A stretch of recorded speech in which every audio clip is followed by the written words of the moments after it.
A4 કાગળ. આ કાગળ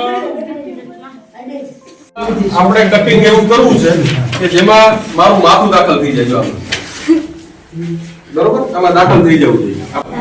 પણ કાપતા સમયે તમારે ધ્યાન એ રાખવાનું છે કે આ બોર્ડર છે, આ ધાર છે, એ સળંગ રહેવી જોઈએ, કપાવી જોઈએ નહીં. આમ તમે કેમ કે કાગળના ક્ષેત્રફળ કરતા મારા માથાનું ક્ષેત્રફળ વધારે છે, છતાંય તમારે કાપવાનું છે.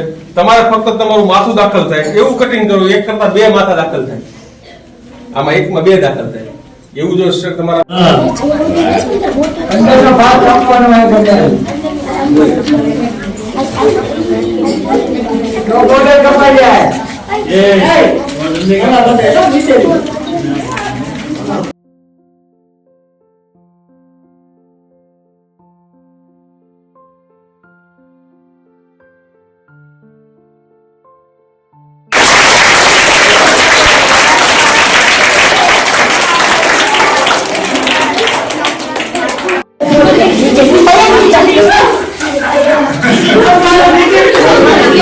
हम जो सारे मदद करते हैं